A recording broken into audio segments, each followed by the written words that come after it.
Good evening, friends of the other side. I am Mike G, and I am here with you tonight with former featherweight UFC contender and one of my favorite action fighters ever, Dennis the Menace Bermudez. How are you tonight, sir? I'm all right, man. Awesome. I want to say thank you so much for giving me the time. You are my 10th interview Okay. ever, so I'll always remember you, buddy. All right. Is 10 like a um, lucky number for you or? it's just I never thought I'd hit one. Okay. So hitting tens, I guess, kind of that. It's my UFC 100. Okay. um, Tell me about being born in New York. Tell me about growing up being the mini menace. What was The family like as a kid? mini menace. I grew up in Saugerties, New York.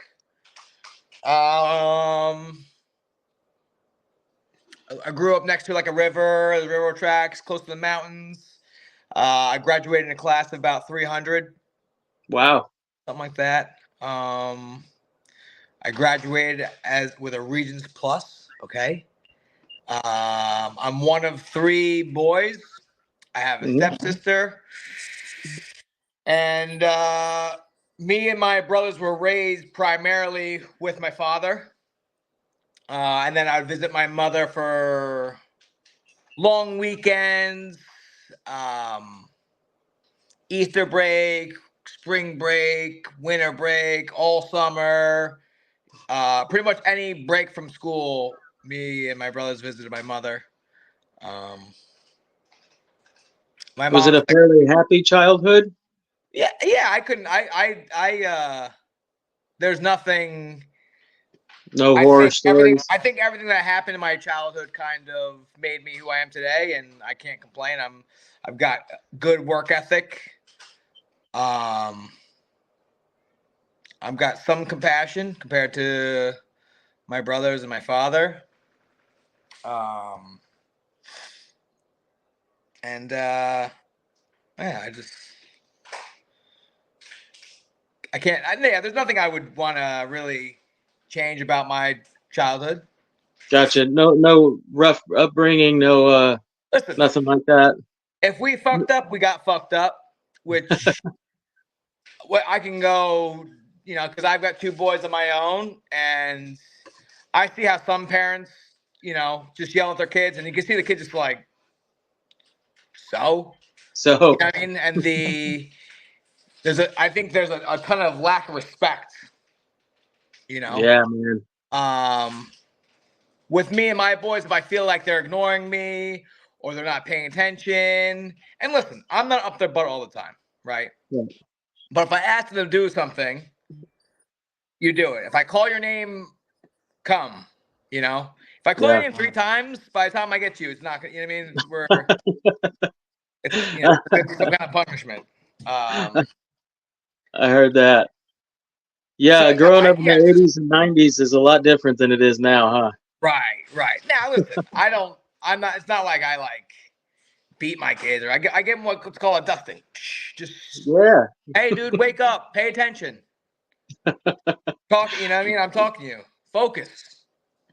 There's just I've so many distractions, I think, to today's youth with oh yeah. they're so stimulated. You and I would go on, 4-hour car rides with nothing, just looking out the window. I would look Hmm. out the window, imagine I was driving a four-wheeler over the train I was passing, and like how I would handle it. Yeah. These kids I got remember getting tablets on my and bicycle and riding 8 miles across town to go fishing right, in the creek. right. These kids got tablets and listen, I like them. I think they're cool. But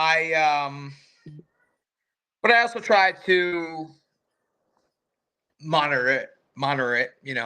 Yeah, moderation and everything. Yeah.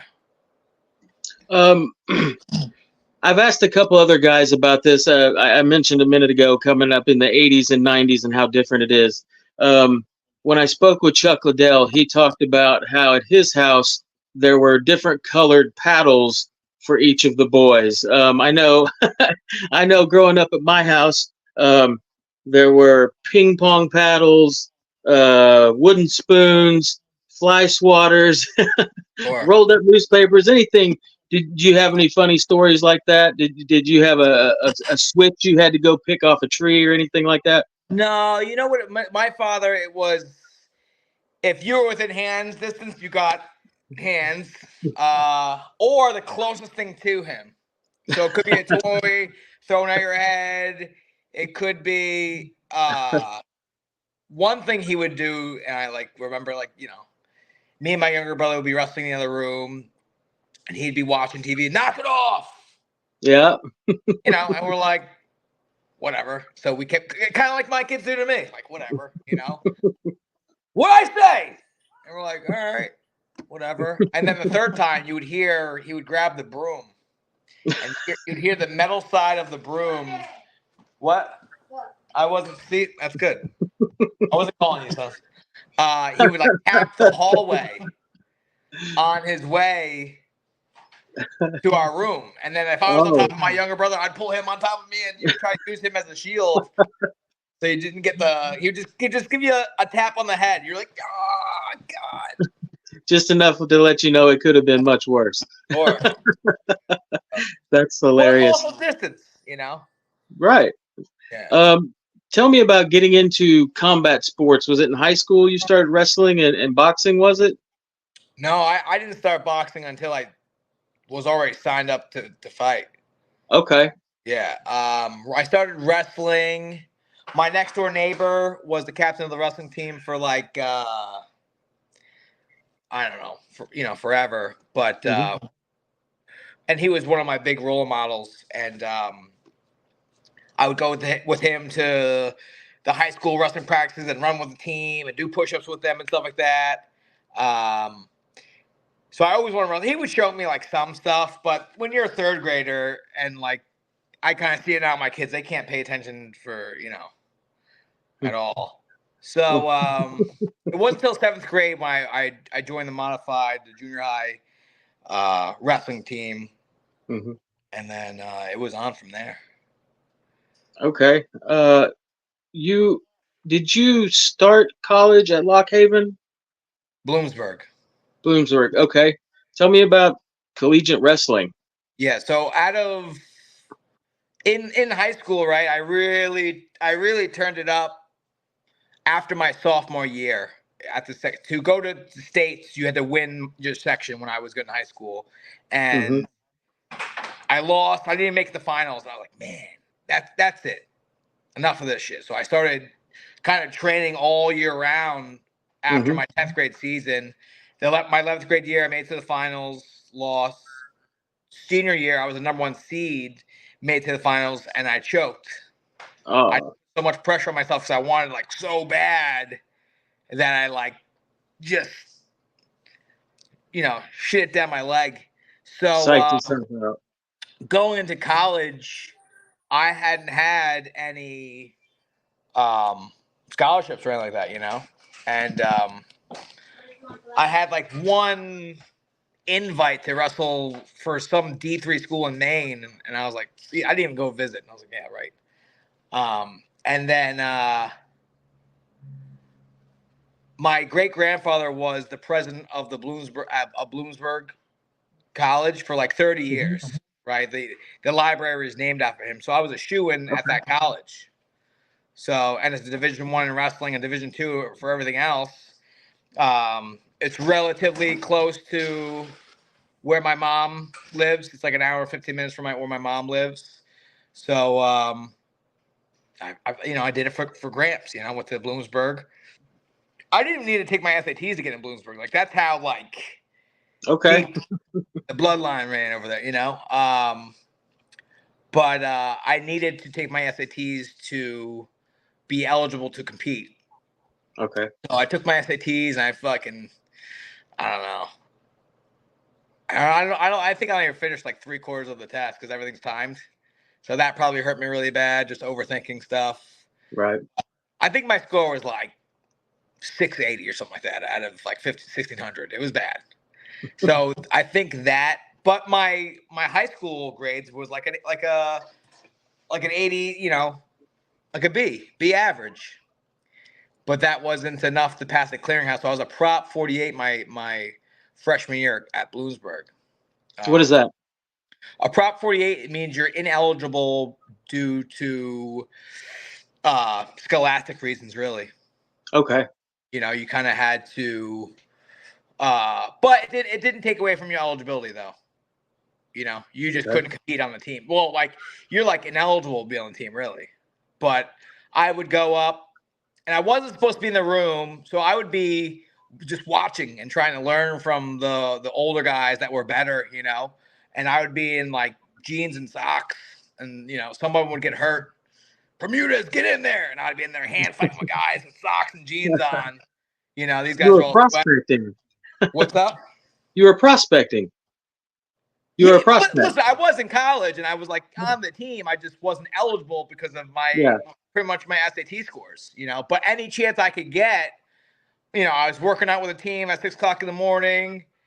But there were other Prop 48s that in the school, right? None of Okay. those guys did what I did. They didn't have to be there, so they didn't go, and they didn't. You know what I mean? Where I Okay. feel like the head coach at Bloomsburg University, his name was John Stutzman. I think he kind of saw something and he just was on me and just constantly, yep, get in here, because steel sharpens steel, right? That's a common Absolutely. saying, right? So you kind of need somebody pushing your starters to be better, all while trying to maybe get another guy who's better than the starter. So I was ineligible my freshman year, and then kind of same since 10th grade in high school, nothing's changed. Mhm. It's like wrestle all year round, get better, get stronger, get faster. That's always been the motto, really. Right. All pretty much always.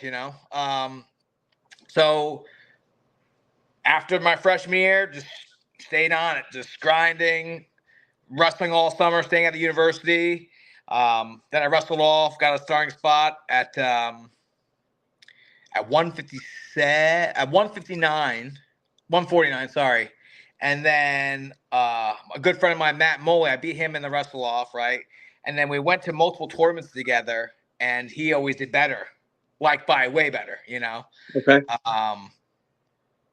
So coach was like, big dog, I need you to come. I need you to move up to 157. I can't have you out of lineup, but Matt Moley's doing better than you in the tournaments. I was like, I get it. So I Sure. wrestled off for 157. Won that spot. So I was eating like sandwiches like before weigh-ins and stuff like that. I beat some guys in the top 10. Just I wrestled super hard and bought into the system and believed that I could do it. And then I earned a scholarship, right? And then I found out I was having a kid. Okay. I call it my fake kid. Okay. Yeah. Part of what we talk about on this channel is struggle. Sure. And you shared with me a story that I can as a parent relate to, but also can't relate to because I've never been through what you had to go through. If you don't mind, share with us a little bit Sure. about that. I was going to Bloomsburg University, and my mother had lived in Millersburg, Pennsylvania since I was in third grade, right? So I had friends there. I knew all the kids there because your boy was nasty on the diving board, the town pool. Everybody wanted to be friends with me because I'm hitting double front flip. It's like me and like two other kids that could do it. Right on. So I'm cool. So I know, and that town, the graduating class is like 45 kids. So that's you spit, people know about it. I'm the darkest person there. Me and my brothers, right? So, you know what I'm saying? So, there was this girl that I knew forever, and she was in town in Bloomsburg.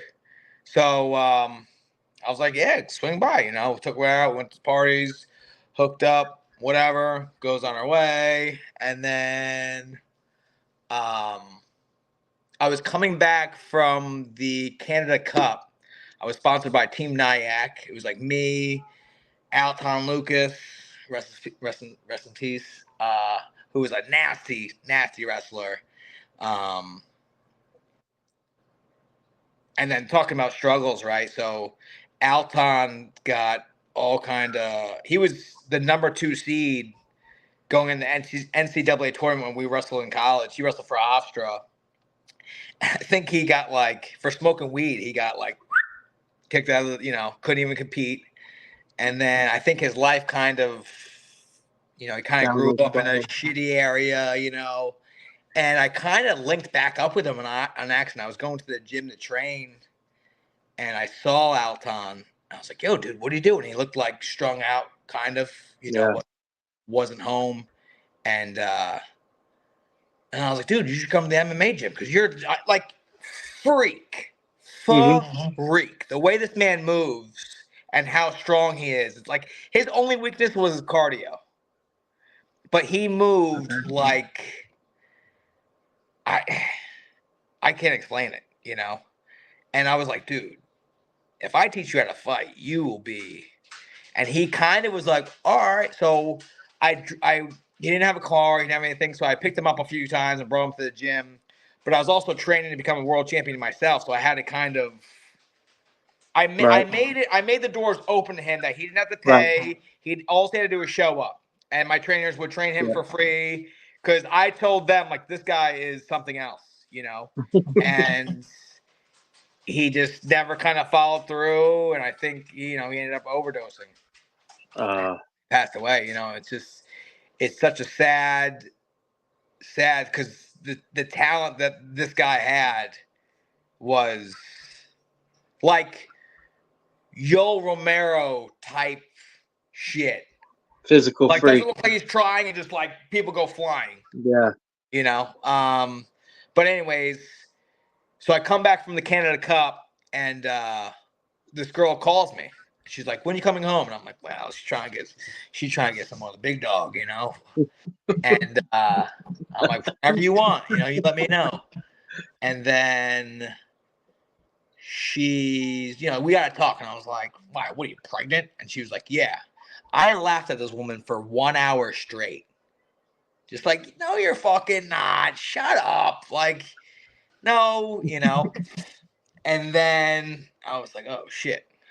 So then I kind of changed my outlook on life. Now it wasn't just become a national champion or All American. It was become Dad of the Year, get on the Dean's list, and become an All American and champion. So it got rough because I was going back and forth from Bloomsburg to Millersburg, which was like an hour and 15 minutes. So I'm trying to wrestle. Her mom's telling me to quit wrestling so I get a job to provide for the kid. And I'm just like, I've got a scholarship to go to college so I can make more money so I can provide. Like, what do you? But she had such a trailer trash mindset. The mother, like I don't even know if she passed high school. You know what I'm saying? Like, in a town where some of these people don't have teeth. I understand. Amish country. They're not very smart, right? So, long story short, her and I dropped out of college just because I became like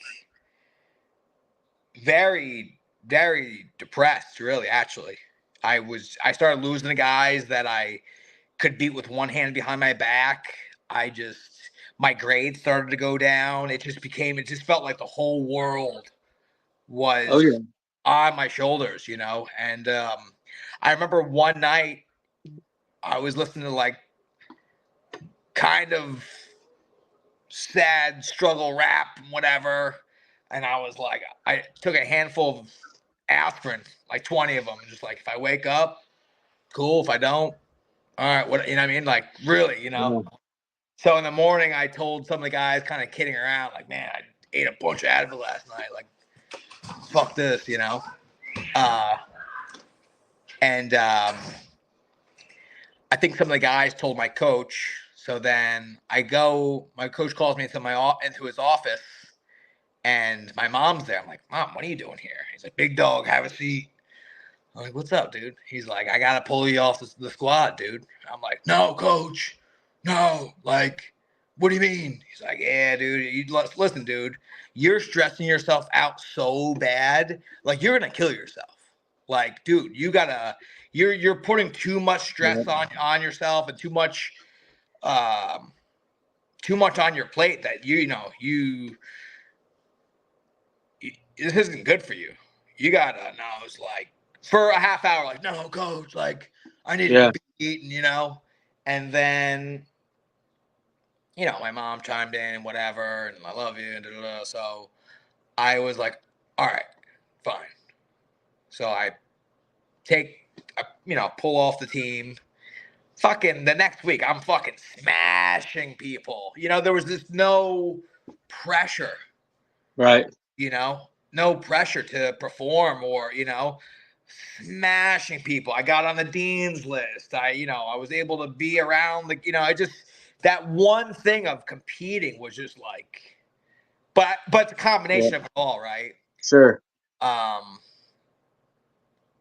also back then it was kind of like men don't talk about their feelings and just suck it up, figure it out, Yeah. find a way, Yeah. And I still have that mentality a little bit.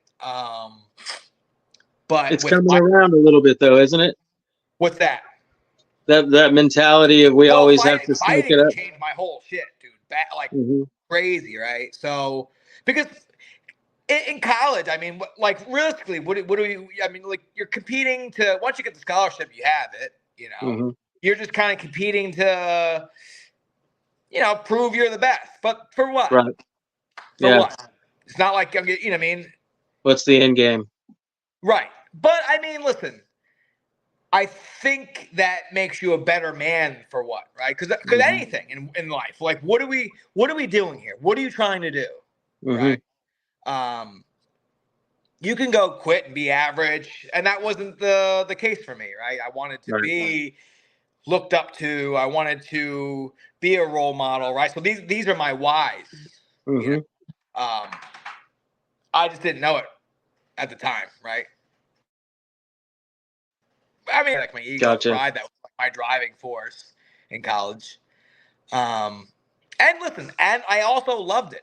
I loved Mm-hmm. nothing felt better than dominating a man with your hands, where Right. they couldn't breathe and you just fucking rolled him over, Yeah. or making a guy give up. I used to do that to guys all the time. I'd be down like 8-2 after the first period. Coach would be like, all right, keep, pick up the pace. And I'm like, all right. And I would just start fucking throttling these guys. I wasn't as good as these guys. I just worked way harder and was just Right. fucking had a bigger gas tank in my effort. But in terms of mentality, right? I'm still a boy, fucking Mm-hmm. 20 years old, Yep. at college by myself. I live with a couple buddies that, Yeah. we're like kids living like adults a little bit. But we also me and the boys, we sacrificed a lot, right? I mean, food to make weight, not going Mm-hmm. out, and and those guys that did those things didn't make the lineup, right? You were a Right. shitbag. You couldn't stay, like, the deal when you set up for wrestling and what it takes.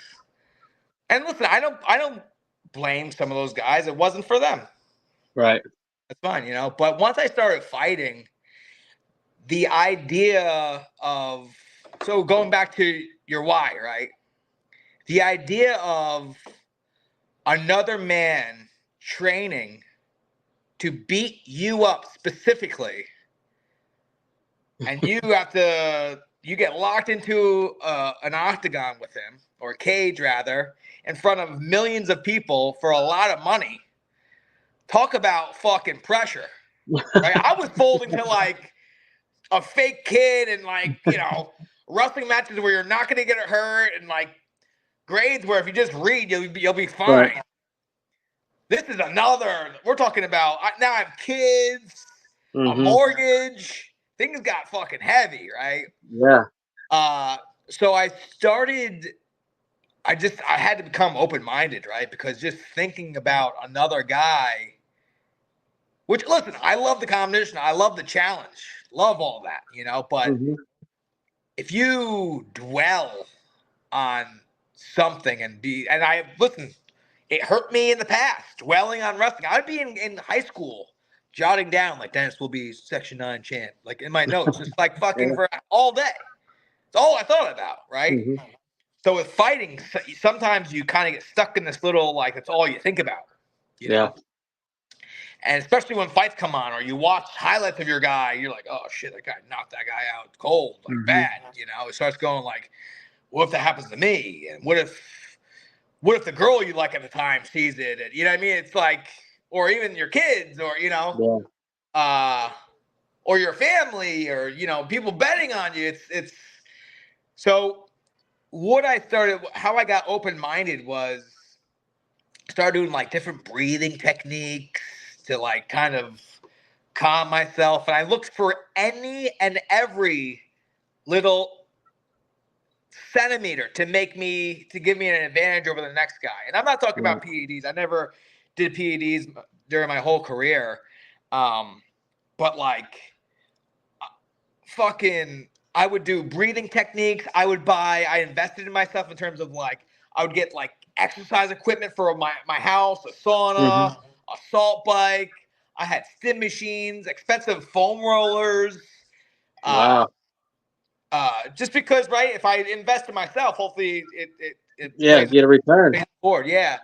And I bought all the organic and healthy foods and spent a lot of money on that, right? Because McDonald's is way cheaper than organic grilled chicken and right. I would get like with the oils, the essential oils. Is that right? Yep. I would put those in diffusers. I think I had like the fucking crystals that like it's supposed to take off like negative ions around you. And I started you burning sage walking around? I mean, listen, I didn't go that far. I would pray before fights.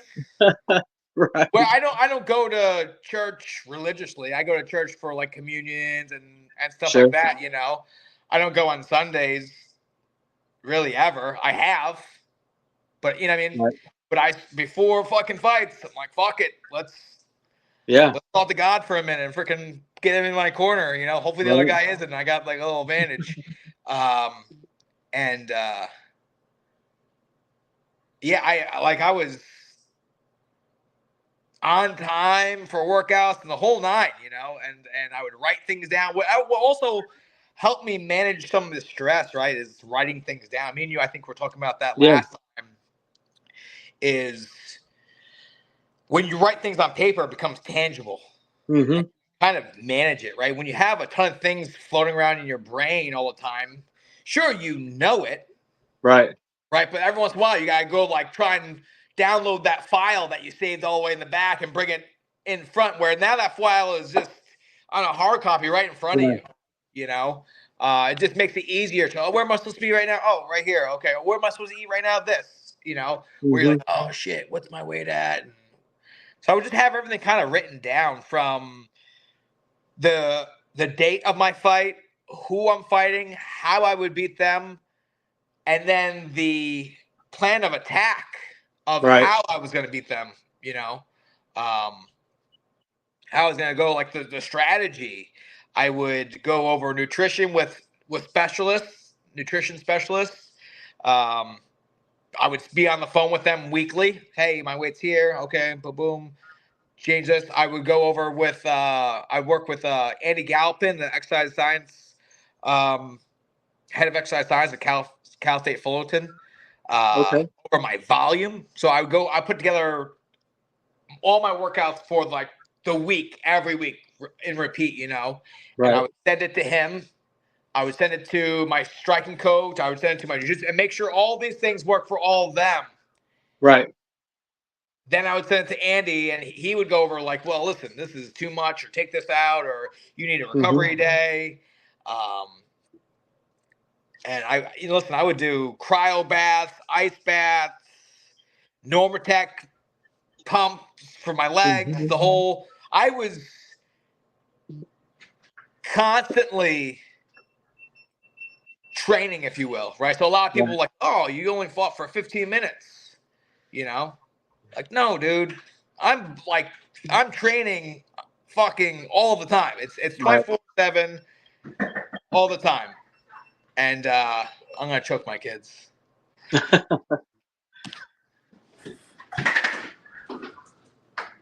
God. Everything all right? No, they're fighting.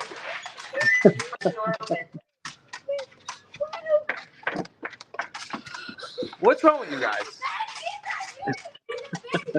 Do you have a mask on? Do you have a mask on? No. So put a mask on.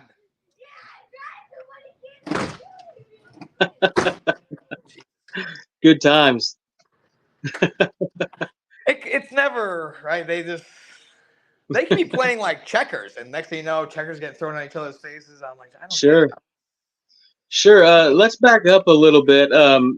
You mentioned that when she told you she was pregnant, you laughed for an hour. What came in the second hour after you received that information? I gotta change my life. Okay. Because I think we were having a keg party in my backyard. They were like, just got the keg, and I was like, guys, I can't come out and hang out with you guys. Like, what are you talking about? I'm like, I'm a dad. I can't be doing this stuff anymore. I would lock myself in my room upstairs, and like just listen to these guys like party and stuff like that. You know, I think that was a little excessive of me. I started like tucking my shirt in and wearing belts and stuff like that. Like, but that was like just me being a goof. No, but I met up with her, and she was 7 months pregnant. I'm like, Jesus, you are fucking, you know. And then you asked me a question, and maybe I'm answering it prematurely. You asked if there's anything I could redo in my life. And I remember asking her to get a paternity test, and she looked at me dead in the eyes, and she was like, if you don't believe me that this kid is yours, then how are we going to start off with a relationship? And I was like, touche. Like, if I didn't trust her in that moment, how was I going to trust her in the relationship, you know? Where seems like a real point in the moment. Right. And I was like, yeah, I guess you're right. And listen, that was just such a, like, little boy, like, beta bullshit, you know? And the thing is the people closest to me at the time wanted me to get a test really bad, like my father. Sure. And he's like, listen, the timing doesn't add up. And Bryson, I'm doing an interview. God. That worked good. That was first try. Right. And my coach wanted me to get paternity test. I'm like, dude, you don't want to lose one of your starters. So like my why for them, but the reasons why I thought they wanted me to get paternity test wasn't necessarily because I thought that they thought it wasn't mine. I thought it was like my dad just didn't want to believe it, and my coach didn't want to lose the starting guy, you know. Right. And yeah, so I fucking raised the kid for 2 years, and she went. She tried to pull like a fast one on me where she said she was going back to college. I'm like, great, that's good. Now that I'm out of college, you should go to college, right? Like, what the fuck? Bryson, get over here. Do this interview with me. You'll be on YouTube. And have a seat, son. Relax. Watch some TV. And so she went to.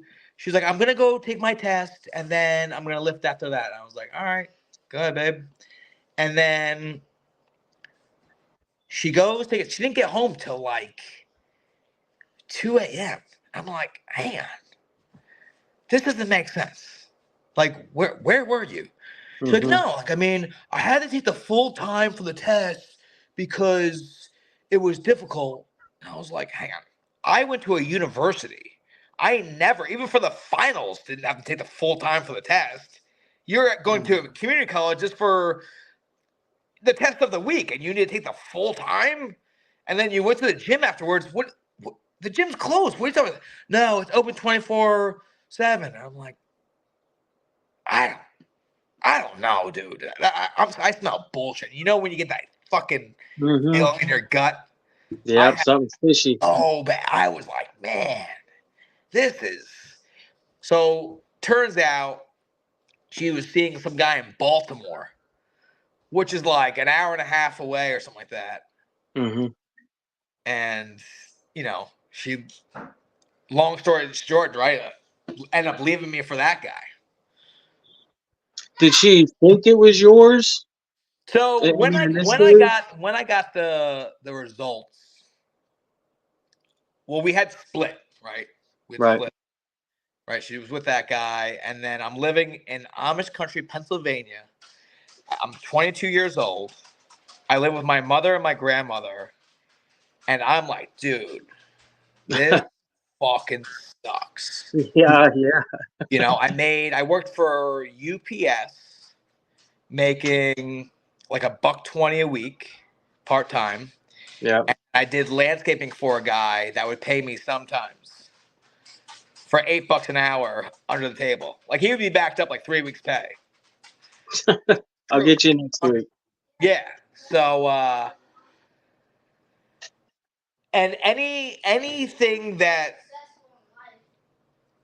this woman said that I didn't agree with, she'd be like, all right, well, let's go to court. I'm like, no, no, because I don't have any money. Yeah. What am I gonna just give you like the check for 100? Like, I've got Yep. no money. How am I gonna go to court and pay you child support? I don't have any money. Like, you know what I Mm-hmm. mean? So she had me by the fucking balls, dude. I was like, dude, this fucking sucks. And I was like, the only way I can get out of the situation is if this kid's not mine. And at this point, I was like desperate. I remember I reached out to my father. He lives upstate New York, and I was like, "Hey, Pop, listen, dude, I am like not doing good. You know, Mm-hmm. I just this fucking sucks. And like, if I'm not happy, how can I make this little kid happy? Like, I just need to get out of Right. here for a little bit and get my head right. He owns a body shop. I was like, I'll tow for you at night. I'll do odd jobs, whatever, dude. I'll figure it out. I just need to like get out of here. I know I can make more money over there than I Mm-hmm. can here. And he was like, I'll get back to you. That man never got back to me on that subject, right? And listen, I would like to think that he did it like you're not drowning yet. Your head's Let you still figure it out. figure it out. Yeah. But I don't know. I just think he might have been just that might inconvenience him. I don't know. But so so I'm like, all right, so that plan didn't work out. So I'm like, the only way this I can get out of this is if the kid's not mine. So with the fucking little money I had, I buy a $150 paternity test. Mm-hmm. I didn't need her. Swab my mouth, swab his mouth, send it out. Now Mm-hmm. this time I think I started living with my cousin because she was a little younger. She had just bought a house, and I had like her basement. I had like a couch Mm-hmm. down there with a little pull-up bed, TV, and I think I paid like the water bill. There you go. Um, so I didn't even have an email at the time because since I dropped out of college, Mm-hmm. my college email went Yeah. vanished, right? And I didn't have any other email. So my cousin got the email, and she's like, "Hey, the paternity test came in. You want to read it?" I was like, "Ah, you can, whatever." And I saw her get this like, "Oh fuck," and she's like, "Damn it, the kid's name is Dawson, isn't yours?" And I was like, "Print that out." And I was like, it's like rage. I was in rage, right? But it wasn't as bad as like you might think, right? So like, have you ever um did like an STD test or something like that? Many years ago, yes. When Right. I was in rehab, we had to take them. Right. But there's like a little period of time while that test is pending that you're like, I mean, Your what heart's if, or pounding what a about little that one bit. time? And you run Yeah. all these scenarios through your head, right? So Mm-hmm. working at UPS, I did preload. I loaded the package cars. Okay. So I had 4 hours a day to myself to just think. You couldn't talk to anybody. Yeah. You just had to just go, right? So 4 hours a day for a week and a half, I just thought about this scenario of if it was mine, wasn't mine, what I was going to do, what I wasn't going to do, you know? And so the results came in. I'm like, print that out. I didn't have a car at the time. So I borrowed this kid's car. I've got a huge chew in my mouth. I'm like, oh, fuck it. So I call her up. I'm like, where are you at? She's like, what are you talking about? I'm like, where are you? She's like, I'm at work. I'm like, I'm on my way now. Click. Hang up. She calls me back. She's like, listen, if this isn't about Dawson, I don't want to fight with you. I'm like, I was like, bitch, this has everything to do with Dawson. She's like, okay. So I pull up. The driver call her. She comes down and she's like, it was raining out and she was under this awning by the building. I'm like, get in the car. And I probably had this look of like the devil was you probably had a scary look on your face. my eyes were probably red.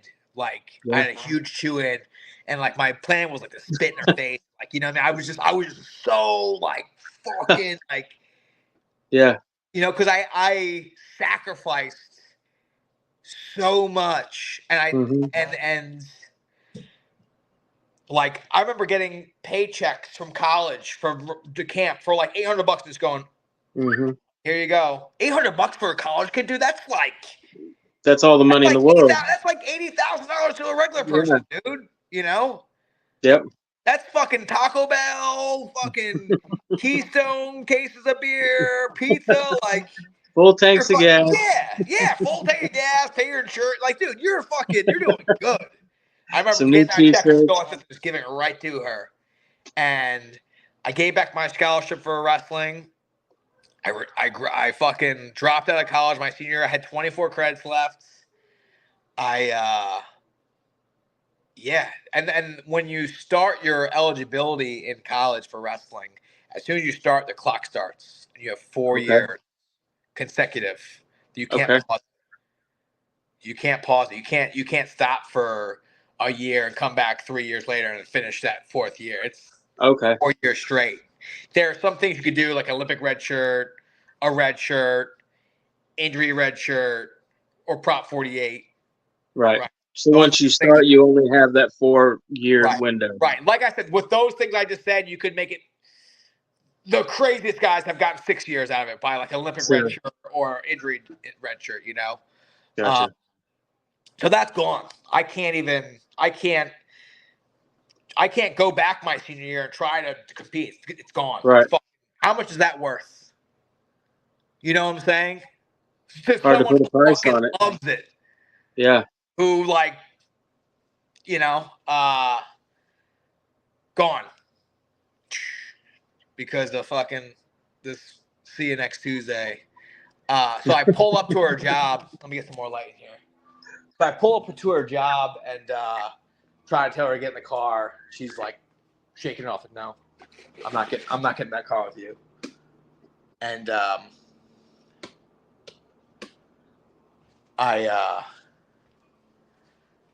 so she finally comes over to the car. She won't get in the car. She comes to the car, and I was like, "Who are you with before me?" She's like, "What are you talking about?" I was like, "You're 100% sure Dawson's mine?" And she got this like, "Oh shit," you know, kind of like, well, 99.9. And I took the paperwork and I threw it at her. I was like, "You fucking cunt," and I fucking or a slut or something like very degrading, you know, something nasty. Yeah, just what I mean. What there is nothing I could say to make her feel the way I felt. Right. Right. There's nothing I could say to try and put her down. And I threw the paperwork at her. I just took off. And then on my way home, I'm crying. You know, fucking the whole kit and caboodle. And she then texts me like, listen, she started saying some fucking bullshit she read on like a coffee cup, like everything happens for a reason or some shit like that. I'm like, here, shut the fuck up, you fucking dumb bitch.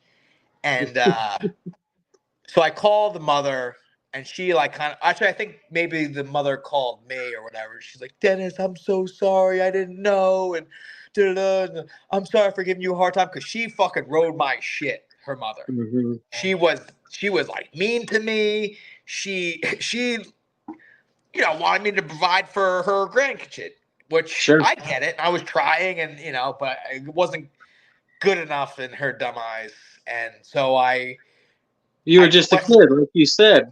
right. So she was also the babysitter, Okay.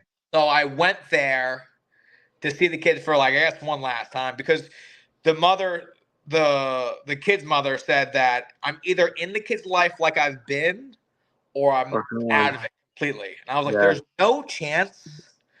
I was like, I hate you equally to as much as I love that kid, right? Hmm. And I'm no chance am I giving you the power to do to me again what you're doing to me right this second, right? Because if I disagree with anything she said, she goes like, well, you're not gonna see him anymore, right? So I was Hmm. like, there was no chance I was giving her that ever, Right. So I was like, I'm out, fucking, I'm out. And Yeah. I went to her mother's house where the kid was, and he was sleeping on the couch. I gave him a kiss on the forehead, and that was it. And I was out. That's $150 well spent, man. Now, now, prior to that, when I was with Hmm. her and with the kid, MMA was doing this, Yeah. right? And Rocket ship. and people at bars, because of my wrestling style, very aggressive, very in your pace, very high pace, big Yeah. slam. Also I got a good build to me, and I'd be in bars, people like, yo, dude, why don't you do MMA, bro? And I was like, I would, but I have a kid, so I don't have time. Yeah. And I said it to a lot of people, and I was like, if I didn't have a kid, dude, I definitely would fight.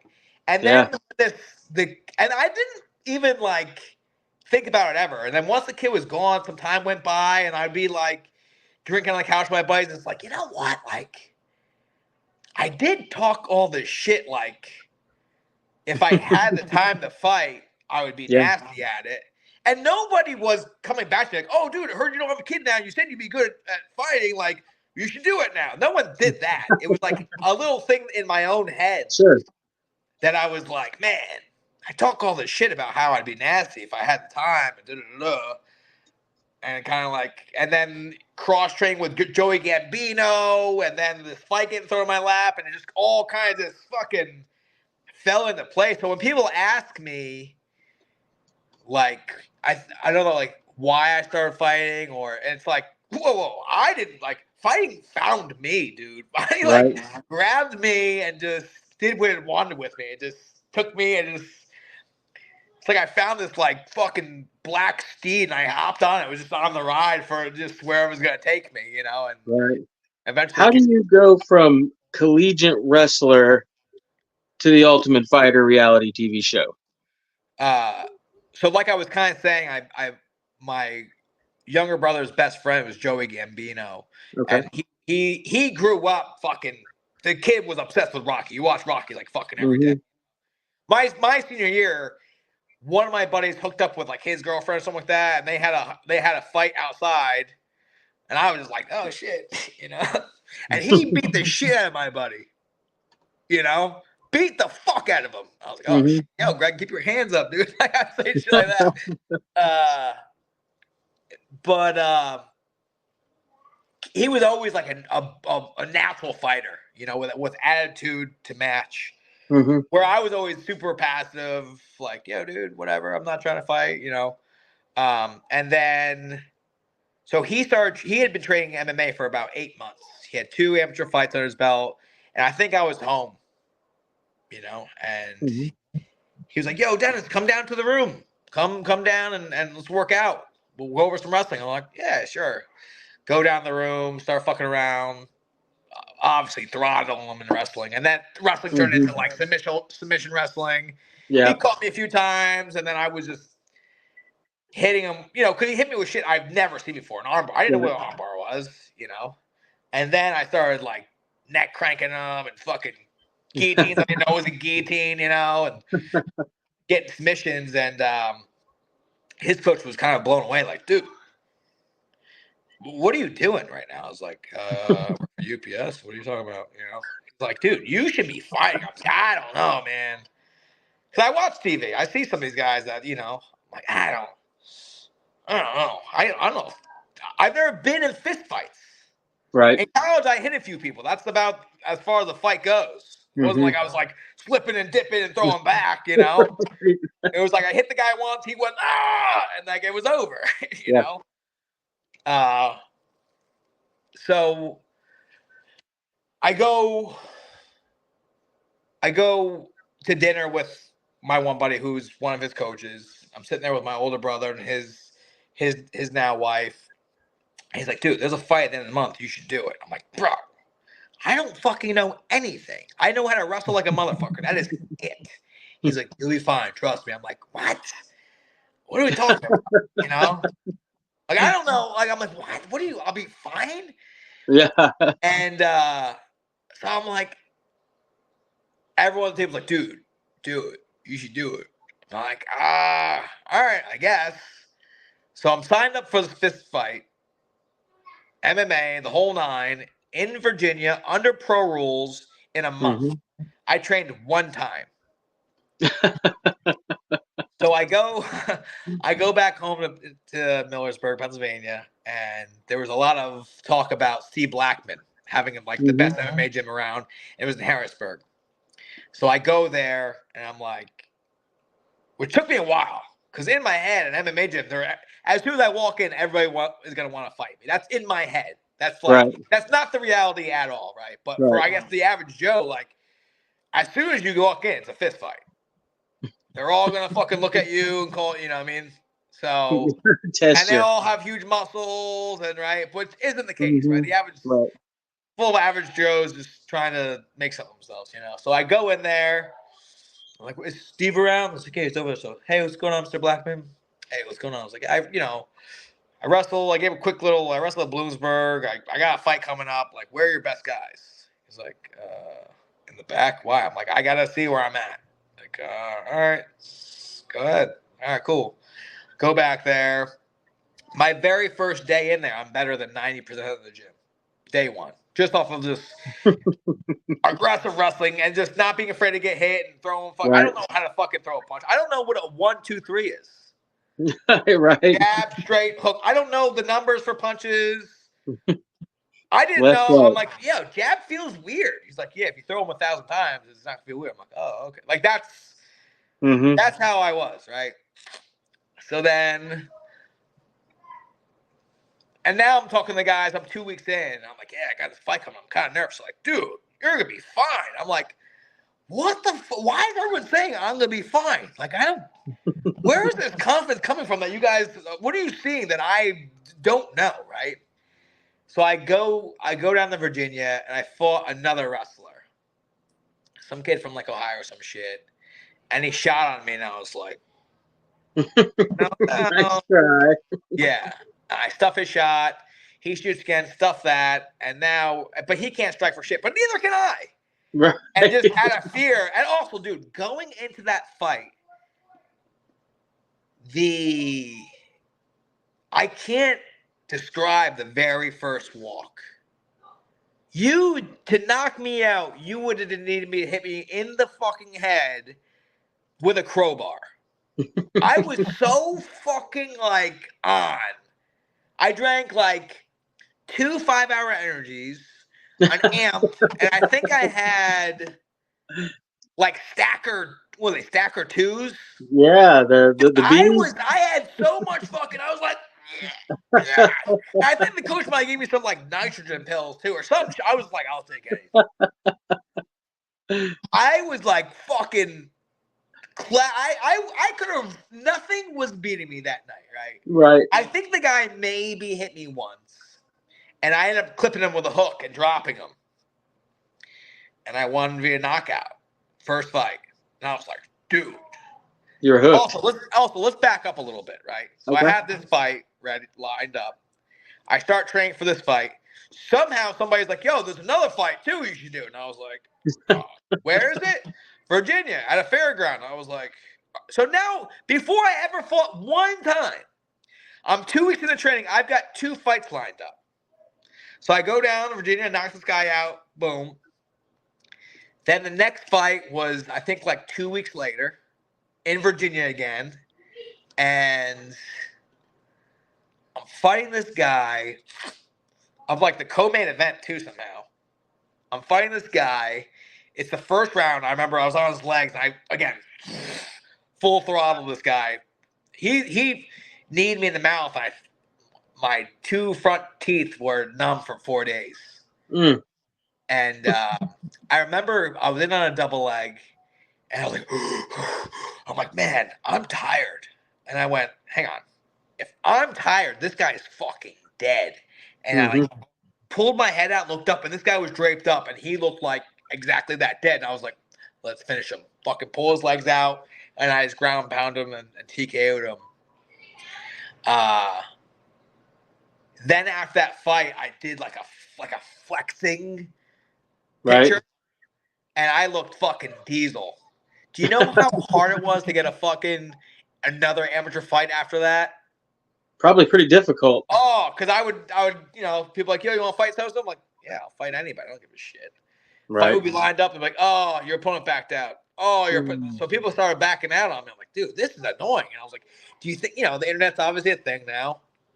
MySpace, Facebook, right?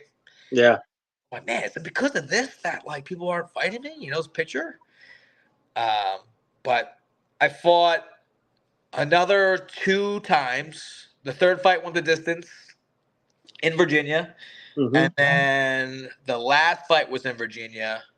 And I dropped down I fought at 150 for that one. So I fought at 155, 155, 165, and the last fight was 150. Okay. And the last fight was like at the guy's hometown. So like when I walked out, everyone booed. When he walked out, fucking the crowd went fucking nuts. And I was like, I cannot wait to embarrass this guy. That was another fight. The guy kicked me one time, or hit me one time. I took him down, and fucking mauled him. And the fight was over. And I think I was like the villain. It was fun. Did you like the booze? No. But the thing was, going into that guy's hometown, I knew Right. I was gonna be that. You know what I mean? It wasn't like, why don't you like me? Well, you know what I mean? Right. It was like, I know why you don't like me. I'm not him. Like, you guys all know this guy. Yeah. I'm not him, right? But I kind of went there with like a sinister, like, oh, I can't wait to embarrass this guy in fucking front of all his family and friends, Like, that was like a good driving, like a motivation for me. Sure. After that, you're off to tell me about the tryouts for the Ultimate Fighter. I spoke with Dustin Paig, and he told me it was quite a process.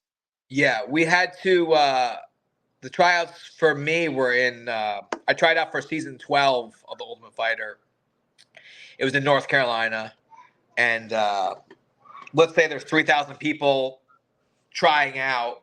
You would you got put in groups of like 30, and you went to a room. Dana White's there, Sean Shelby, Joe Silva, some other coaches, some maybe a couple of fighters or whatever. All right, we're gonna call 2 guys out, 2 random names. Just roll, go. No punches, just rolling. Try to get a submission, try to submit the guy. If you can submit him, try to submit him multiple times. All right, fucking. We start our knees. I blast double the guys from my knees. And again, I'm very green with jiu-jitsu, and I just kind of just held his wrist and just fucking pulled around position. And then if they called your name, you made it on to the next round. But you had to wait for the rest of the 3,000 people to finish in their groups, right? Right. So get called that round. Next round was striking. So just random coaches holding pads. You hit pads. And then, again, all right, good. They call your name at the end of the round. You made it to the following round. But there's a huge gap for that one. I had a fight in Atlantic City the next day. And I had to lose weight. I was like 12 pounds over. So I was like in the gym cutting weight for fucking, 3 hours. Then I do the interview kind of like sucked out, like. Yeah. And then, the interview process with you. And then they're like, we'll let you know in a couple weeks if you make it to the final session, I guess, which is where they fly you out to Vegas. You do like medicals, drug tests, CAT scans, the whole nine, and then there's a final interview after that. So I went there for Vegas, did that, and then did the interview. Hey, we'll let you know in 2 weeks if you made the show. I'm like, all right, cool. 3 weeks happens. I'm like, nobody called me. I'm like, you guys lose my number? What's going on here? You know, I think I actually might call. I'm like, yo, dude, what's up? Mm-hmm. No one answered. So I'm like, man, I guess I'm not. 4 weeks goes by, 6 weeks. I'm like, I guess I didn't make the show. So I'm still doing my thing, fighting, and then ready for this? The fake kid's mom, her brother always loved me, right? He reaches out to me like, hey, Dennis. He's followed my MMA career. He would go to my fights in Pennsylvania. Right. Hey, dude, they're doing tryouts for 145. You should try it. And I was like, all right. So I called him up. I'm like, hey, you said that if you made to the finals of season 12 for the interview process, that Mm-hmm. you don't have to do trials again. You could just skip to the final process for drug tests, the CAT scans, and interview.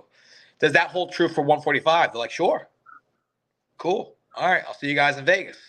Went to Awesome. Vegas, do all the drug tests, do all the CAT scans, MRIs, do the interview. In the interview, they tell me, oh, we remember you from last time. We loved you. We just thought you were too small for 155. I was like, so there I am. I make the 145-pound cast to fight to get into the house. Mm-hmm. And then I'm across the cage from now knowing Jimmy Rivera. I'm like, Jesus Christ. I think I want to say, I don't know if I found this out. I had to have found it out afterwards, but people were predicting Jimmy Rivera before the show started to win the whole thing. Seems like I remember that. I remember hearing that. What's that? Like on Sure Dog, they would talk about the cast and how they think guys are gonna do. The seeds? What's that? The seeding, you mean? Well, just how they think, who the cast is and how they think the season's gonna play out. Who will win to get into the house? Who won't? How it'll go? Yeah, Jimmy Rivera was I think on a few forums pick to win the whole fucking thing. Yeah, he was a beast. Yeah, What I knew nothing about him. I fought and I enjoyed the process of getting better and stuff like that, but I wasn't following the local circuit. I didn't know if you weren't in the UFC. I didn't know. Even if you're in the UFC, I didn't really know who you were. Unless you were fucking Donald Cerrone or Ben Henson. Right. Who do you think other competitors from the house, if you had to pick one person that you think you got the closest to while you were there, another contestant, who would that be? Well, I had already known Dustin Pegg prior to going on the show. Our bond became fucking really tight. Mm-hmm. And then he's a good dude. Yeah, in terms of somebody I never knew, it would be, and becoming close on the show, it would be Johnny Bedford. Okay. Yeah. Yeah, I've if you happen to talk to him, tell him I've been trying to get a hold of him. Okay. I would love to talk to Johnny. As crazy as that show is from a viewership standpoint, somebody sitting at home watching it, is it even crazier being there considering the stuff they don't show on TV? Do you have any crazy stories, maybe exclusive that never before I've got seen on one story. TV? After I beat what was his name? Stephen Bass. Mm-hmm. Anything you wanted, you can get. They had all the liquor cabinets were fucking full of liquor, beers for if you want to drink 100 beers, they had 100 beers there. You know what I'm saying? And then get mad at you afterwards for it. What's that? And then they'll get mad at you afterwards for it. No, I mean, listen, as long as you don't break shit, whatever, or harm yourself, or any liability. They just don't want liabilities, right? Right. They're big. They're corporate, right? So Stephen Bass, I think, knocks down like a bottle of wine to himself. He's feeling good, right? So he's kind of walking around the house, or he's like, I think he's just drinking out of the bottle of wine. He's halfway through, 3/4 of the way in, or whatever. Or I just drank a bottle. This is my second. We're like, Jesus Christ! But he was acting like a little. He didn't want to smoke with me because he already got it, So, but in general, the 135 pounders, like, fuck you, whatever. So the guy's like, yo, Johnny, let's have a drinking contest. If you want to drink? He's like, I'll fucking, he's already hammered. So he's like, I'll fucking crush you. So they start doing shot for shot. And it was like 3 guys versus Steven by himself. And he's like, I'll drink all you guys on the table. He's fucked up, right? So I think they were doing tequila. They had an island. One side was like Dustin. Other side was Bass. Couple other guys, whatever. So fill up the shot glass, cheers, drink it, and the guys would just like put their head down on the counter, and then spit out the liquor. Where Steve's like, yeah, it doesn't bother me at all, you pussy. Like, you look at you over there, fucking, you can't handle it. You're making the face, But they got him really drunk where the people were like, take the bottle from him, No more. Yeah. And that became a little like, I want to keep drinking. They're like, no, dude, you're done. So like some of the cast members, it didn't turn into like anything physical. Right. Because I think he was like, he's throwing up and shit like that. I thought that stuff would have made the episode, but I guess alcohol poisoning isn't TV appropriate. Not when you're trying to make something mainstream. Well, like, yeah, exactly. Look, these guys aren't animals. This guy's just like, fuck you. Yeah. That's kind of what I meant earlier when I said, they provide it and then get mad at you for having it. They were trying to, portray an image at the time that, these aren't crazy idiots that just beat on each other, but then they provide you with a ridiculous amount of booze. You had the submission of the year. Is that right? For your season? Tell me about that fight. I was fighting Akira, who was Akira was probably the smartest guy. He's just very smart in terms of like the mental games. He was well traveled. He'd been around. He's a little older. So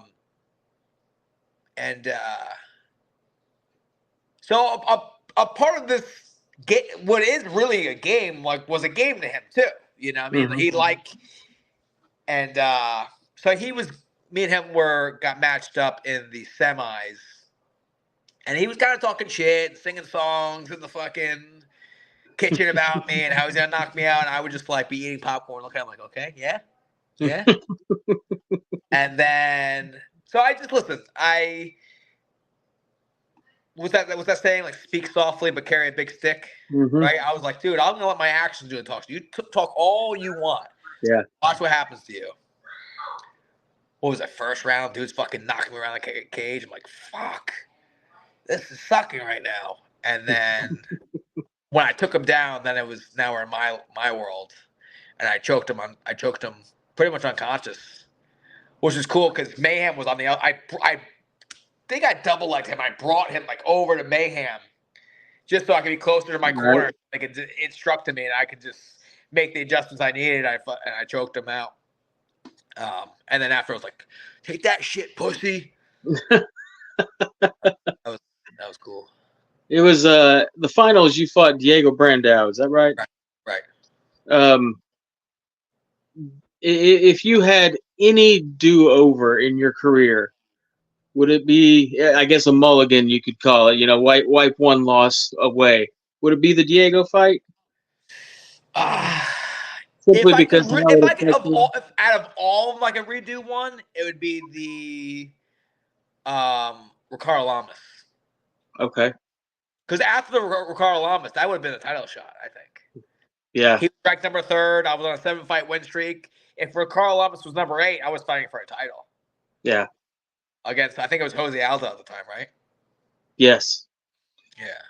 So if I could redo one, it would be Ricardo Lamas. But second probably would have been Diego. Because Diego, after the first round, is shot. Mm-hmm.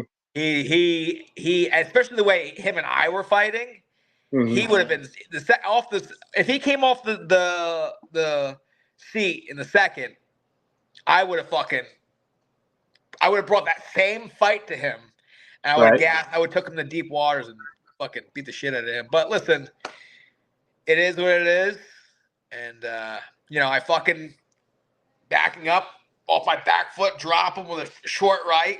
Mm-hmm. He dropped like his leg went backwards. I'm like, oh, and I just went in for the kill. I was doing a two-handed fucking ground and pound, but I wasn't getting like a good enough punch on him. It was just like kind of like patter because he kept kind of moving. So I'm like, fucking stay still. It's like I really fucking pound you. And that hand I grabbed him with, he fucking armbarred me. Yeah. And what's funny about that is I had hurt my elbow about 4 weeks prior, where training with a UFC or a WEC vet, helping him get ready for a fight. He armbarred me bad. The guys from like Russia, and they don't know, like, just I got you right. Right. They only know like tap and break stuff. So when he popped my elbow, I'm like, you piece of shit. I fucking beat him up for like 2 rounds, and I was like, I can't go anymore. My elbow's bothering me. The next day I woke up, my elbow was this big, huge, where we didn't even know if I was going to be able to compete in the finale. Like, it was that bad. So I went to Mike Campbell, a really well-known physical therapist. He works on like all the Mr. Olympias and stuff like that. I saw him like every single day to try and get this thing back to 70%, hopefully, Right. And we got it close enough to fight. Me and Diego put on a spectacular performance, and it's one of those, again, super green to jiu-jitsu and all those things. So, and he's a black belt, right? He's really good. And when you watch it, it's like picture perfect technique is everything, and he might have been knocked out, been autopilot. Who knows? Right. So a lot of people said if I just hit him, just turned around and walked away, it would have been a walk-off knockout. But what are we gonna do? Yeah. What can you do? We could talk all day long. We could talk all week long, going over every one of your UFC fights. We don't have time to do that tonight, but I would like to share. I compiled a list of, I guess you could call them notable fighters that you have fought in your career. I didn't write down everyone because a lot of the people that have watched this won't know all the names. So I just wrote down the ones that stood out to me. When is the last time you sat down and looked at the list of great fighters that you went up against? Have you ever done that? It's on SureDog, right? Yeah. But there's so much other information on there. It's not just the names, Gotcha. That I don't know. I was no.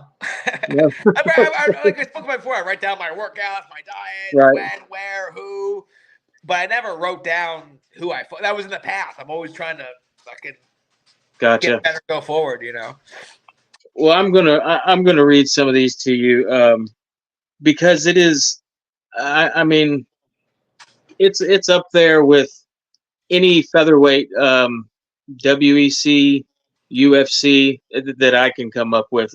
Let me read these names to you: Shannon Gugerty, Drew Fickett, Jordan Rinaldi, Diego Brandao, Pablo Garza, who honestly was one of my favorite fighters to watch for the little while he was in the UFC, just because of how he was built.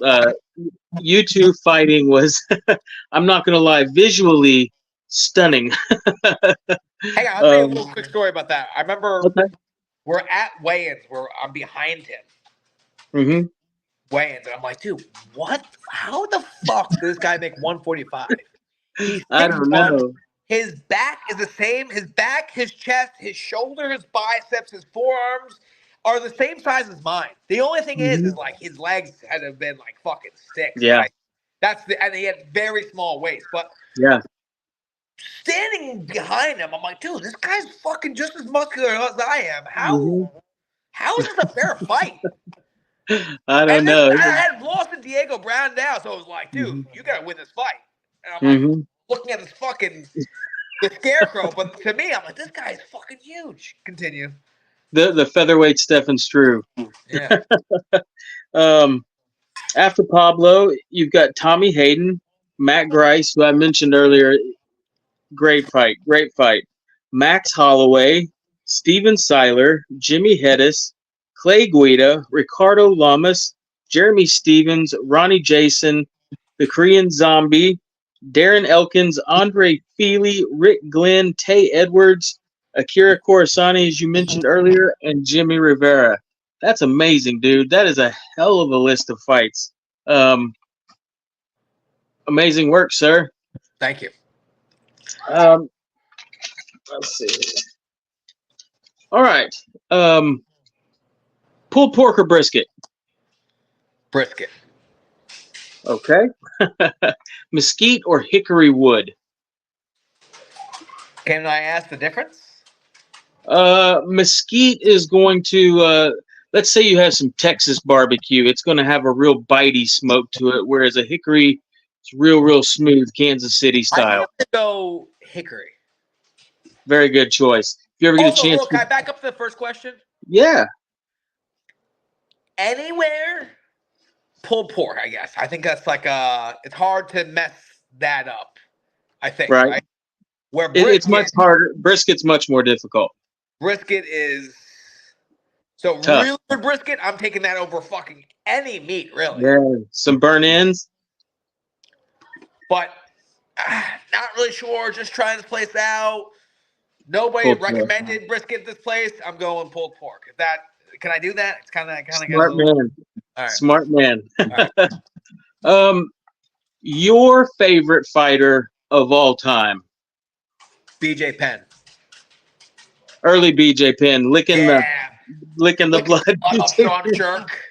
It's amazing how many people, how iconic a moment that was, and how many people remember it. Oh, amazing. What is your biggest regret in life? I kind of said it a little bit, not getting that paternity test. Right. I mean that. There's some like boyish things. There's like a few girls I could have like went after and got maybe, you know. Right. But that's being a child. But in terms of like being some real man regrets, I don't really not finding my fiance sooner. There you go. Yeah. But Smart man. We talked about timing and stuff like that, and I think her and I meeting when we did, how we did it all. If she didn't have a child, I don't think we'd be together. If I didn't have kids, you know what I mean? It's just, yeah, I think timing's everything. Gotcha. If you were trapped on an island somewhere and there was a loudspeaker playing one song over and over forever, what would you want that song to be? I guess the first thing that pops in my head would be Delirium Trigger by Coheed and Cambria. Really? You're a Coheed fan? Yep. Oh, I love Coheed. They were a couple towns over for me last year. I almost got to go but missed out. Yeah, big fan of them for sure. I'm from Saugerties. Coheed and Cambria is like from like Woodstock.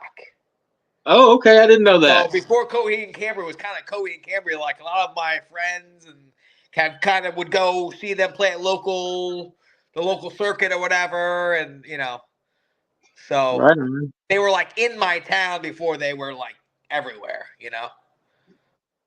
Yeah. Who, other than mom and dad, who is the most important person to you in your life, or has been the most important person to you? In terms of becoming the man I am today? Sure.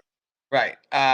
Probably my next door neighbor, Spencer Christian, who kind of got me into wrestling, and he would drive me 5 hours across the state to go wrestling in tournaments and waking up at 3 o'clock in the morning to drive me there. And we get there. I didn't have a singlet. He'd buy me a singlet and buy my food while I was there. I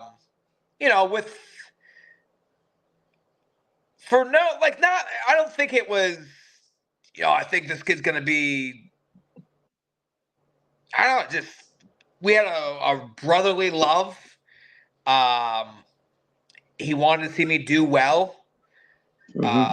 He was the youngest of his brothers, so maybe it was like, and his brothers probably kind of did it for each other. It was like he had no one then to go on with, and I was also super responsive to anything he showed me or taught me, and he was another person that taught me like great work ethic and just be a bad motherfucker, really, Right on.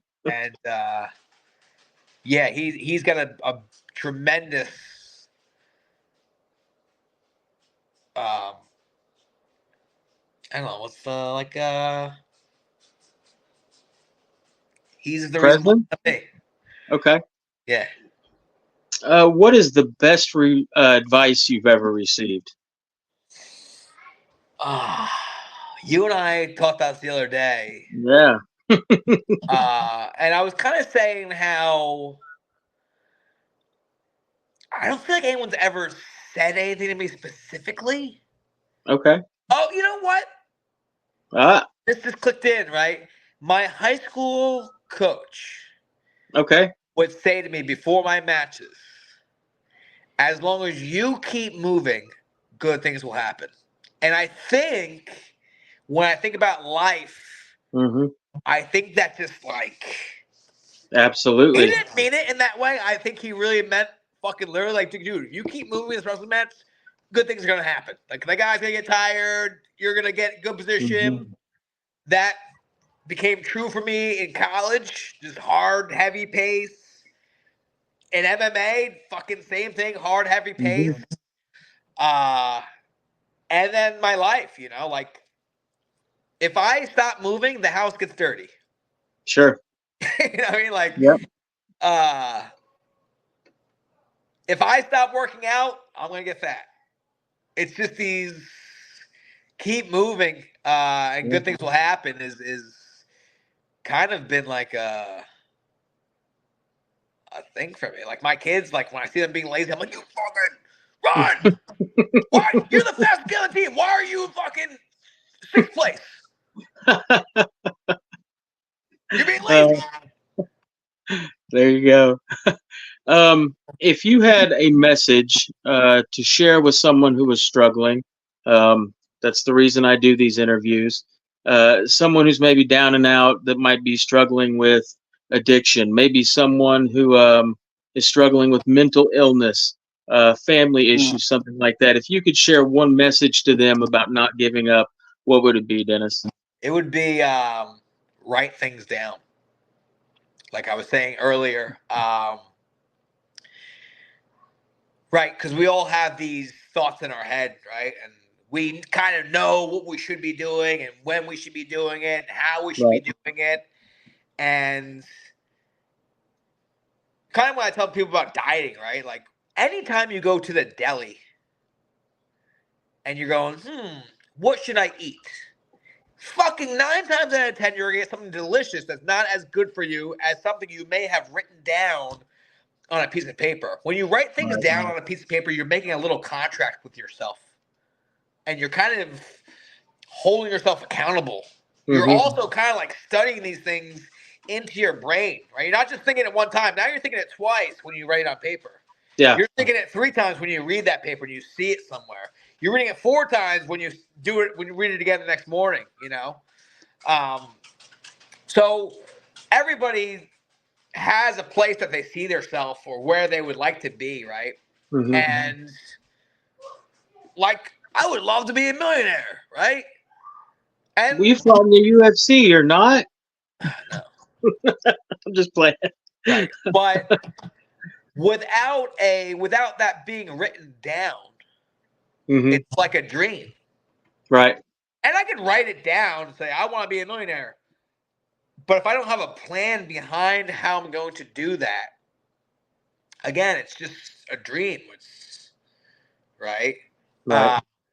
So, and listen, and you can, if you're struggling really bad, because I would do this, dude. I would be working at UPS making $125 a week. Yeah. Like, man, I live with my mother. I live with my grandmother. I make $125 a week. And I don't want this anymore. Like, how can I get out of this? How can I get better? Right. And I had two paths. I didn't Yeah. know what I know now, but I thought them. It was like fighting route or becoming a driver for UPS. At the time, they made like $80,000, which Yeah. with my needs at the time, that would have been fucking, I would have been sitting pretty. Right. Um, and it was whichever one happened first. Right.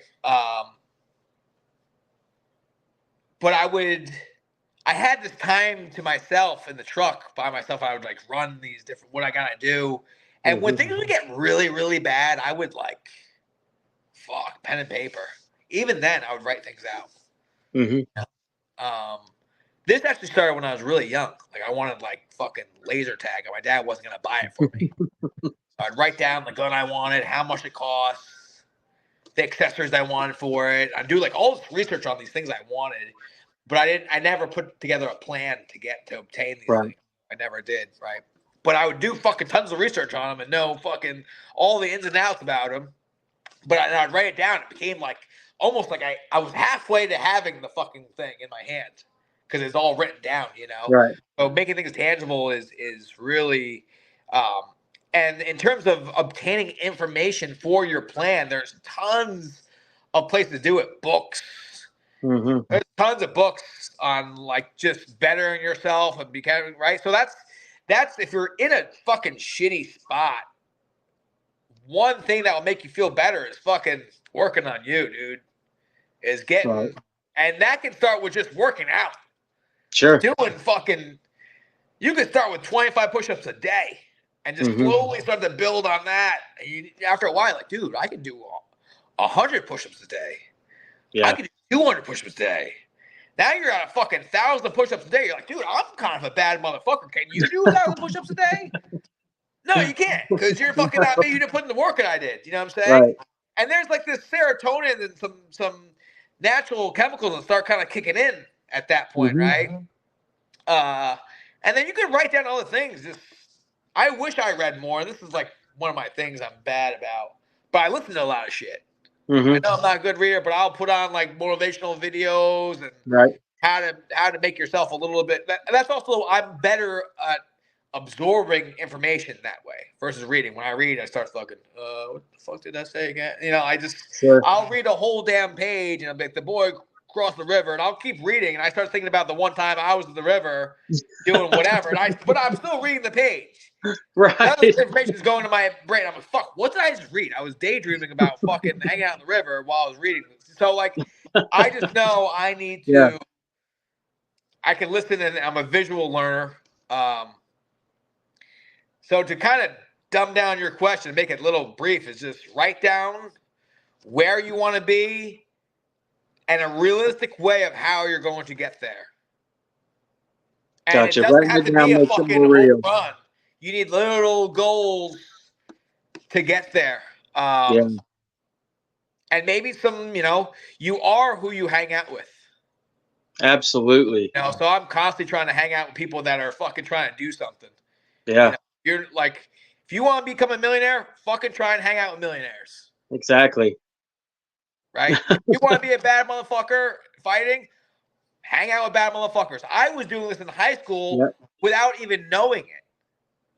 Sure. Like, if you didn't wrestle and weren't good, I fucking didn't associate with you. And not as a pompous asshole, just like, I'm trying to surround myself with people that have the same goals that I have. Yeah. Football. I hung out with all the best football players. Track and field. I fucking, you know what I mean? That's just, if you smoked weed, I didn't hang out with you. Wasn't, I didn't give a shit. When I got into girls and you got girls, I'd be like, I might bend the rules a little bit. Well, you know what the girls are at, so, But I'm constantly hanging around with people that think what I'm kind of thinking, but that can be negative too, right? If you fucking like drugs and shit like that, right? You're gonna hang out with people that fucking like drugs, right? Mm-hmm. So you gotta be honest with yourself. What do you want, and what are you willing to do to get there? Right. Right? You want to be a millionaire, but you don't like hanging out with millionaires. It's like, ugh, might be rough to figure that out because these guys are Yeah. gonna give off just wealth and knowledge, Mm-hmm. and what to do and what not to do, and I'm kind of all over the place, right? No, you're fine. But I feel like I'm vomiting good stuff, right? Yeah, you are. You're doing good, man. Also, nothing good happens after midnight. Pretty much. Pretty much. What do you have going on these days in your life, Dennis? What do you do all day? Well, I try to. I'm a part-time dad, but I'm also a full-time dad, right? So I Mm-hmm. don't see my kids every single day because me and their mother are split. Mm-hmm. But if they call, I'm there every second, whatever they need. Um, I'm a lineman for the local utility company here on Long Island, Awesome. which is kind of cool. I like it because it's a little bit dangerous, and I've learned to like being like a handyman, kind of. Sure.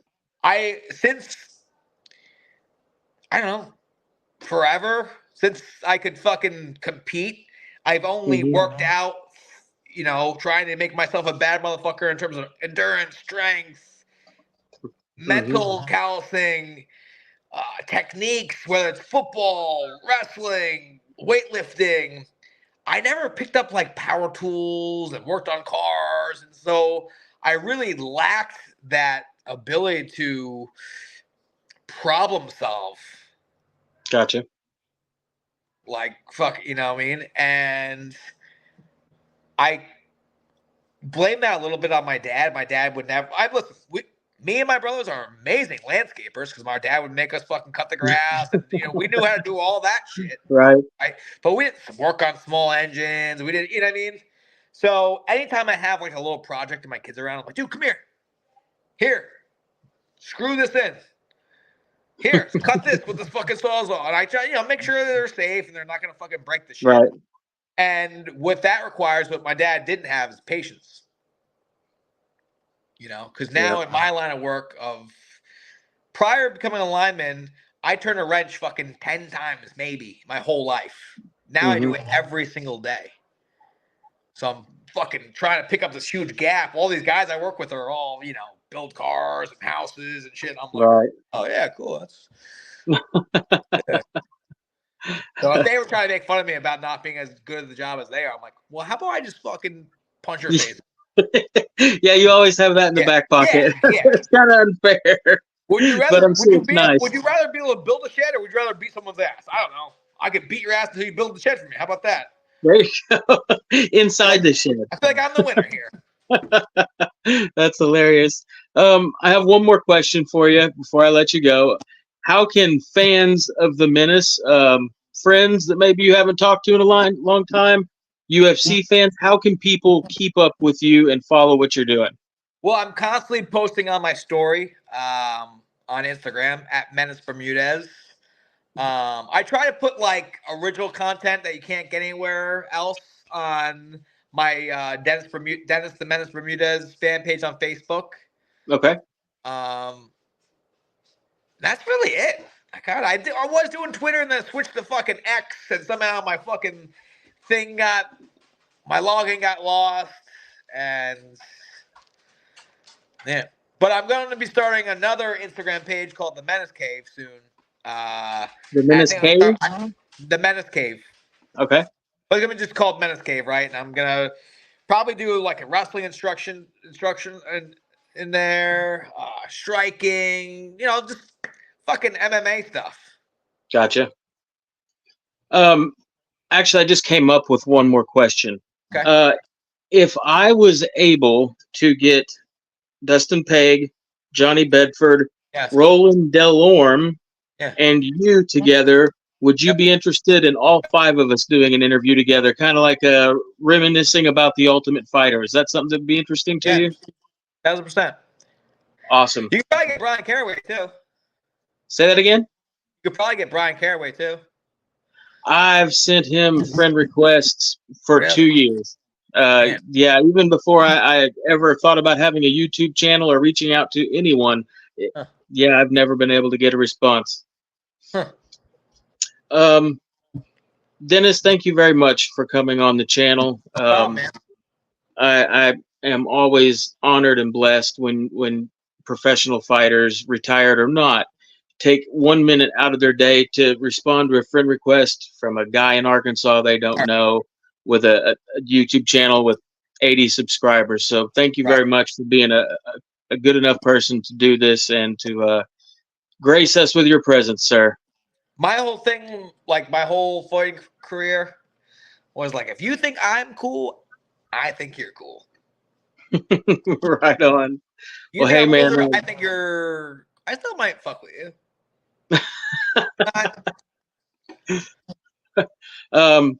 I've talked to you enough now, man, that I consider you a friend. I hope you consider me one too. I'll upload this and I'll send you a message when it's done and you can check it out, man. How do I get some of your barbecue? You're going to have to come to Fayetteville, Arkansas, home of the Razorbacks, to get that, man. Okay. But it is multiple time world champion barbecue. Yeah. Okay. All right, man. Thank you again, and I'll talk to you soon. All right, brother. Take care. Have a good one, buddy. All right, peace.